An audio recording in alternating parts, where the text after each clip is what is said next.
Hey there, welcome to Learn with Annie. Thank you so much for joining me. So, the quote for the day is, if you are going through hell, then keep going. Well, that was such an interesting quote. That literally means that if you are facing some problems in your life and going through bad situations in your life, then you need to keep going in order to find solutions of that problem.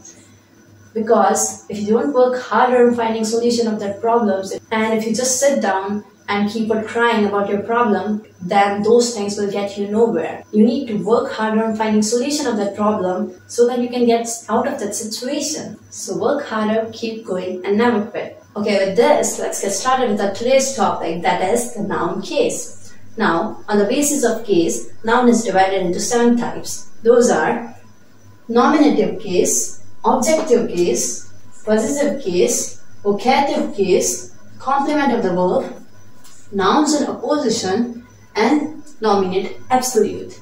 Now we are going to discuss all of them one by one. एक एक करके हम सभी को discuss करेंगे. तो सबसे पहले है nominative case. Nominative case क्या होता है? A noun is in nominative case when it is used as a subject of verb. अब नाउन को हम नॉमिनेटिव केस में कब कहेंगे? जब उसे as a subject of verb use किया जा रहा है. वर्ब का सब्जेक्ट यूज कर रहे हैं, तब नाउन कौन से केस में होगी? नॉमिनेटिव केस में. For example, Deepak wrote a poem. अब यहाँ पे रोट क्या है? वर्ब है. और दीपक क्या है? एज अ सब्जेक्ट वर्क कर रहा है. वर्ब का एज अ सब्जेक्ट क्यों काम कर रहा है? क्योंकि सब्जेक्ट क्या होता है? कर्ता जो काम कर रहा है वो है सब्जेक्ट, है ना. ऑब्जेक्ट क्या होता है? जिसपे काम हो रहा हो. और सब्जेक्ट क्या होता है? जो काम कर रहा है वो है सब्जेक्ट. अब इसको दीपक को एज ए सब्जेक्ट यूज किया गया, ऐसा काम करने वाला जो ये काम कर रहा है, जो ये काम हो रहा है. वर्ब क्या होता है? क्रिया. क्रिया मतलब काम होना. अब यहाँ पे जो काम हो रहा है कौन कर रहा है? ये जो सब्जेक्ट. सब्जेक्ट यानी कि कर्ता जो काम कर रहा है वो हो गया सब्जेक्ट. अब यहाँ दीपक ही तो कर रहा है काम, तो दीपक क्या हो गया? नॉमिनेटिव केस में आएगा. वर्ब का जब सब्जेक्ट काम करेगी कोई भी नाउन, तो वो किस में आएगी? नॉमिनेटिव केस में. इसीलिए दीपक क्या है? नॉमिनेटिव केस में है. नेक्स्ट वन है सोनाली वॉश्ड द क्लोथ्स. अब यहाँ पे भी वही है. वॉश्ड क्या हो गई? वर्ब. सोनाली काम तो सोनाली कर रही है ना, तो वो क्या हो गई? सब्जेक्ट. तो ये कौन से केस में आ गया? As a subject of verb काम कर रही है, तो नॉमिनेटिव केस हो गया. तो हम लोग नॉमिनेटिव केस कैसे फाइंड करते हैं? कि जब भी कोई नाउन एज एक्ट कर रही होगी वर्ब के सब्जेक्ट का, तो कौन से केस में होगी? नॉमिनेटिव केस में. नाउ एक नोट है, nominative is found by putting who और व्हाट बिफोर द वर्ब. अब हम लोग नॉमिनेटिव, फॉर एग्जांपल आपको एक सेंटेंस दे दिया और बोला कि इसके अंदर से नॉमिनेटिव केस निकालो, तो कैसे फाइंड करोगे? वर्ब से पहले हु या फिर व्हाट रख के. फॉर एग्जाम्पल यहाँ पे मैंने रखा who wrote a poem. Poem किसने लिखी? तो आंसर क्या मिलेगा? दीपक. दीपक ही मिलेगा ना आंसर. तो दीपक हो गया नॉमिनेटिव केस. उसी तरह हु वॉश्ड द क्लोथ्स. ठीक है, तो इसका आंसर भी क्या मिलेगा? सोनाली मिलेगा. तो सोनाली कौन सा केस हो गया? Nominative case. सो आप किसी भी सेंटेंस में नॉमिनेटिव केस फाइंड करने के लिए वर्ब से पहले हु या व्हाट लगा के चेक कर सकते हो. जो भी आंसर उसका मिलेगा वो क्या होगा? सब्जेक्टिव केस या फिर नॉमिनेटिव केस. नाउ अब नेक्स्ट वन है ऑब्जेक्टिव केस. अब ऑब्जेक्टिव केस क्या होता है? A noun is in objective case when it is used as object of the verb. ऊपर जो subject as a subject use कर रहे थे, अब यहाँ पे ऑब्जेक्ट ऑफ द वर्ब, यानी कि जिस चीज पे कर्ता काम कर रहा है, यानी कि सब्जेक्ट जिस चीज पे काम कर रहा है वो क्या होता है? ऑब्जेक्ट. तो अब ये बोल रहा है कि as a object of verb, उस वर्ब का ऑब्जेक्ट जब यूज किया जाएगा तब क्या होगा? Objective case. For example, the boy killed a snake. अब यहाँ पे क्या हो गया? ये किल्ड तो क्या है? वर्ब है ना. और बॉय कौन है? Who killed. तो आंसर क्या मिला? The boy. तो द बॉय क्या हो गया? Nominative case. Nominative case as subject of verb काम कर रहा है, तो बॉय तो हो गया नॉमिनेटिव केस. एंड यहाँ स्नेक किस पे काम किया है? स्नेक पे. इस बॉय ने किस पे काम किया? स्नेक पे काम किया. तो स्नेक क्या हो गया? Object. As object of verb act कर रहा है, इसलिए कौन सा केस हो गया? Objective case. उसी तरह रमन टुक मिल्क. टुक क्या है? वर्ब है. Raman nominative case. Nominative case है. रमन ने काम किस पर किया? मिल्क पर. तो मिल्क क्या हो गया? ऑब्जेक्ट. काम किसने किया? रमन ने. तो वो तो हो गया सब्जेक्ट. इसीलिए ये तो हो गया नॉमिनेटिव केस. बट मिल्क जिस पे काम किया एज ऑब्जेक्ट ऑफ वर्ब काम किया इसने, तो ये क्या बन गया? Objective case. अब जिस तरह नॉमिनेटिव केस का एक नोट था, उसी तरह ऑब्जेक्टिव केस को कैसे फाइंड कर सकते हो सेंटेंस के अंदर, उसका भी एक नोट है। क्या है? Objective can be found by putting whom और what बिफोर द वर्ब। अब आप वर्ब से पहले whom या फिर what पुट कर करके उसका आंसर निकाल सकते हो। फॉर एग्जाम्पल यहाँ पे मैंने बोला whom did the boy killed, ठीक है, एक बॉय, इस लड़के ने किसको मारा, किसको का आंसर क्या निकल के आया? स्नेक। स्नेक निकल करके आया ना, तो स्नेक कौन सा केस हो जाएगा? Objective case. ओके, तो इसी तरह एक और क्या हो गया? व्हाट डिड रमन टुक, या फिर ऐसे ही बोल सकते हो रमन टुक व्हाट, इसका आंसर क्या मिलेगा? मिल्क। तो मिल्क क्या हो गया? Objective case. ऑब्जेक्टिव काम कर रहे हैं ना, क्या हो गया? Objective case. तो ये क्या हो गया? Objective case. ओके, तो इसी तरह से आप ऑब्जेक्टिव केस को फाइंड कर सकते हो बाय पुटिंग whom या फिर what बिफोर द वर्ब। उसका जो भी आंसर निकल के आएगा वो आपका ऑब्जेक्टिव केस हो जाएगा, और सब्जेक्टिव केस के अंदर जो काम कर रहा है वो हो गया आपका सब्जेक्ट, और उसका आंसर भी कैसे निकाल सकते हो? बाय पुटिंग who और what। इसके अंदर who और what था, और इसमें whom और what है। Okay, now the next one. Okay, now positive case. Positive case क्या होता है? The noun which shows the possession or ownership of anything। कि नाउन, ऐसा केस जब नाउन क्या दिखा रही है? पोजेशन या फिर ओनरशिप। पोजेशन क्या होता है? अधिकार दिखा रही हो या फिर स्वामित्व दिखा रही हो कि ये मेरा है ना। ऐसी सिचुएशन जहाँ पे कोई अधिकार जमाया जाए, ये चीज तो मेरी है, फिर ये उसी का है, या फिर उसका, मेरा, तेरा, ऐसा क्वेश्चन, जब ऐसे क्वेश्चन के आंसर आए ना, तब कौन सी हो जाती है? वो केस हो जाता है positive case. For example, this is Reena's notebook. अब आया क्या? रीनाज नोटबुक है ना। तो यहाँ पे क्या बता रहा है कि किसकी नोटबुक है? रीना की। रीना की नोटबुक बताई ना, तो ये कौन सा केस हो गया? पॉजिटिव केस हो गया। क्यों? क्योंकि इसमें क्या दिखा रहा है कि ओनरशिप दिखा रहा है कि ये नोटबुक किसकी है? रीना की ही है। दैट्स व्हाई ये कौन सा केस में? रीना कौन से केस में है? पॉजिटिव केस में। ओके, उसी तरह से नेक्स्ट वन है We need God's blessings। हमें भगवान की ब्लेसिंग की जरूरत है। किसकी ब्लेसिंग बताया?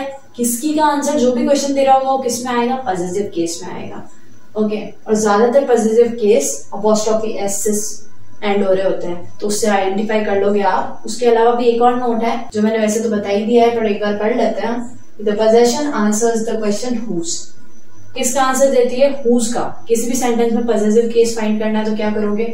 Whose notebook is this. अब इसके अंदर लिख दिया कि हुज नोटबुक इज दिस। ये किसकी नोटबुक है? आंसर कौन दे रहा है? रीना। तो किसकी हो गई? रीना की हो गई। ओके, नेक्स्ट है, ऐसे कर सकते हैं कि हुज ब्लेसिंग वी नीड। किसकी ब्लेसिंग चाहिए हमें? गॉड की। तो गॉड किसका आंसर दे रहा है? किसकी का आंसर कौन दे रहा है? गॉड दे रहे हैं यहाँ पे। दैट्स व्हाई ये क्या है? पॉजिटिव केस में। ये नाउन कौन से केस में? पॉजिटिव केस में। कि सारी नाउन्स पॉजिटिव केस में कब होगी? जब कोई भी नाउन्स या तो पोजीशन दिखा रही हो या ओनरशिप दिखा रही हो, तो कौन से केस में हो जाएगी? पॉजिटिव केस में। Okay, now the next one, complement of the verb. अब कॉम्प्लीमेंट ऑफ द वर्ब क्या होता है? Words which are used with the verb of incomplete prediction. क्या बोला? कि ऐसे वर्ड्स जिन्हें हम किसके साथ यूज करते हैं? वर्ब ऑफ इनकम्प्लीट प्रेडिक्शन के साथ। अब वर्ब ऑफ इनकम्प्लीट प्रेडिक्शन क्या होता है? वर्ब ऑफ इनकम्प्लीट प्रेडिक्शन का मतलब है ऐसी वर्ब्स जिनका अकेले कोई सेंस नहीं निकलता। फॉर एग्जांपल, उनको यूज कर दिया हमने, तो उसके आगे कोई वर्ड जब तक नहीं इंक्लूड करोगे तब तक उसका कोई सेंस नहीं निकलेगा। ऐसी वर्ब्स को क्या कहते हैं? Verbs of incomplete prediction. For example, is है, इसके आगे जब तक कुछ लगाओगे नहीं, कोई वर्ड नहीं लगाओगे, तब तक कोई मतलब नहीं निकलेगा। वरना इज क्या होता है? कुछ भी नहीं ना। That's why. उसी तरह है is, am, are, was, word, become, choose, grow, etcetera. इस तरह की वर्ब्स कौन सी होती है? Verbs of incomplete prediction. Okay, अब हम कॉम्प्लीमेंट ऑफ वर्ब क्या था? कि वर्ब्स जो भी किसके साथ आए? वर्ब ऑफ इनकम्प्लीट प्रेडिक्शन के साथ, तब क्या बोलेंगे? उसे कॉम्प्लीमेंट ऑफ द वर्ब। ऐसे words. Okay, for example, Yogesh is a doctor. अब इसके बाद आया डॉक्टर, है ना, तो इसका मतलब कौन पूरा कर रहा है? डॉक्टर। योगेश इज लिख दिया मैंने तो कोई मतलब नहीं निकलेगा ना। तो योगेश के बाद में लिखा कि योगेश इज अ डॉक्टर, तो कुछ समझ आ रहा है कि वो क्या है? डॉक्टर है। तो इस वर्ब ऑफ इनकम्प्लीट प्रेडिक्शन के साथ क्या यूज हुआ? डॉक्टर यूज हुआ। तो डॉक्टर क्या हो गया? Complement of the verb. उसी तरह से the farmer grow crops. The farmer grow लिखा होता तो कोई मतलब तो निकलता नहीं, उसके साथ हमने यूज कर दिया क्रॉप्स, तो इसका पूरा मीनिंग निकल गया। तो ग्रो क्या हो गई? वर्ब ऑफ इनकम्प्लीट प्रेडिक्शन, और उसके साथ आया क्रॉप्स, तो क्रॉप्स क्या बन गया?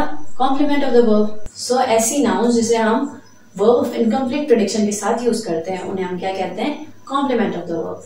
Okay, now the next one, the vocative case. Vocative case क्या होता है? When a noun is used to name or address a person. कि जब नाउन का यूज किसी भी पर्सन को एड्रेस करने के लिए या फिर उसका नाम लेने के लिए, उसको बुलाने के लिए या फिर किसी पर्टिकुलर पर्सन को मेंशन करने के लिए यूज किया जाता है, तो उससे हम क्या कहते हैं? Vocative case. For example, Raman come here. अब इस सेंटेंस में रमन को एड्रेस किया है ना, रमन को ही बुलाया और किसी और को तो बुलाया नहीं, तो पर्टिकुलर पर्सन को एड्रेस किया, रमन को एड्रेस किया, इसीलिए रमन क्या बन गया? Vocative case. नेक्स्ट है, let's discuss the matter students. अब बोला है कि मैटर डिस्कस करते हैं और किसके लिए बोला है? किसको एड्रेस किया? स्टूडेंट्स को. स्टूडेंट्स को एड्रेस किया सारे के सारे, है ना. तो स्टूडेंट्स क्या बन गया? Vocative case. पर्टिकुलरली एड्रेस किया है ना स्टूडेंट्स को, इसीलिए स्टूडेंट्स क्या बन गया? Vocative case. ओके, तो नाउन एंड वोकेटिव केस क्या होता है?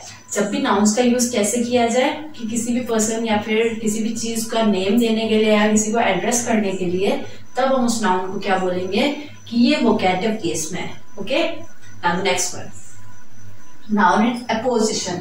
अब noun and apposition क्या होता है? कि when a noun comes after another noun to describe the first noun. जब एक नाउन के आगे एक और नाउन आती है, दो नाउन्स आती है और दूसरी नाउन क्या कर रही होती है? पहली नाउन को डिस्क्राइब कर रही होती है, पहली नाउन के बारे में बता रही होती है, तब क्या बोलेंगे हम उसे कि ये नाउन एंड अपोजिशन है. For example, I met his uncle. His uncle, uncle क्या है? नाउन है, first noun. The lawyer, the lawyer क्या हो गया? Second noun. तो अंकल फर्स्ट नाउन है, फर्स्ट नाउन को डिस्क्राइब कौन कर रहा है? The lawyer. लॉयर बता रहा है कि उसके अंकल कौन है? लॉयर है. तो सेकेंड नाउन डिस्क्राइब कर रहा है, तो सेकेंड नाउन क्या हो गया? Noun and opposition. नेक्स्ट देख लेते हैं उसी तरह, Kashmir, the Switzerland of India. Kashmir, Kashmir के बारे में बताया है, फर्स्ट नाउन तो कश्मीर. सेकेंड है the Switzerland of India.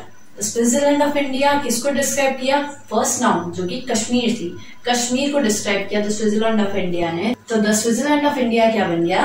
Noun and opposition. Okay, noun and opposition में क्या होता है? जब एक नाउन के आगे दूसरी नाउन और आए और वो दूसरी नाउन पहली नाउन को डिस्क्राइब कर रही हो, तो उस दूसरी नाउन को क्या बोलेंगे? ये नाउन एंड अपोजिशन है. Okay, now the next one, nominative absolute. Nominative absolute क्या होता है? Nominative case followed by participles present or past. क्या बता रहा है ये? कि जब nominative case क्या सीखा था हमने? कि जब नाउन का ऐसा यूज किया जाए as a subject of verb के तौर पे यूज किया जाता है, तभी तो कहते हैं हम लोग उसे नॉमिनेटिव केस. तो अब ये क्या बता रहा है कि नॉमिनेटिव केस फॉलोड बाय, किससे फॉलोड बाय? पार्टिसिपल. पार्टिसिपल को हम ज्यादा तो वर्ब वाले चैप्टर में पढ़ेंगे, पर अभी के लिए मैं बता देती हूँ कि पास्ट पार्टिसिपल्स वो होते हैं, थर्ड फॉर्म ऑफ वर्ब होती है वो होती है past participle, and for present participle हम फर्स्ट फॉर्म ऑफ वर्ब के अंदर जब आईएनजी लगा देते हैं तो वो बन जाता है प्रेजेंट पार्टिसिपल. ओके, नाउ जब नॉमिनेटिव केस विथ पार्टिसिपल्स आएगा, तब हम उस नॉमिनेटिव केस को क्या बोलेंगे? Nominative absolute. For example, God willing we can make a rapid progress. Okay, अब इसमें क्या है? God willing. विलिंग क्या है? पार्टिसिपल, प्रेजेंट पार्टिसिपल है. ये अब नॉमिनेटिव केस भी बता रहा है और प्रेजेंट पार्टिसिपल के साथ भी है, तो ये क्या हो जाएगा? Nominative absolute. ओके, उसी तरह से weather permitting we shall go for a picnic. Permitting क्या हो गया? प्रेजेंट पार्टिसिपल, वेदर के साथ लगा है, वेदर क्या है? Nominative case. नॉमिनेटिव केस के साथ प्रेजेंट पार्टिसिपल लगा है, तो नॉमिनेटिव केस क्या बन जाएगा? Nominative absolute. तो वेदर क्या हो गया? Nominative absolute. ओके, तो नॉमिनेटिव एब्सोल्यूट क्या हो गया? जब भी नॉमिनेटिव केस को प्रेजेंट या पास्ट पार्टिसिपल के साथ यूज किया जाता है, तो नॉमिनेटिव केस क्या बन जाता है? Nominative absolute. Okay, that was the end for the first part of speech, the noun. In our next video, we'll discuss about the second part of speech, that is the pronoun. Thank you so much for joining me and watching till end. And if you like my video, then please do like, share, and subscribe. And don't forget to hit the bell icon to get my latest updates. Thank you. Take care. Bye-bye.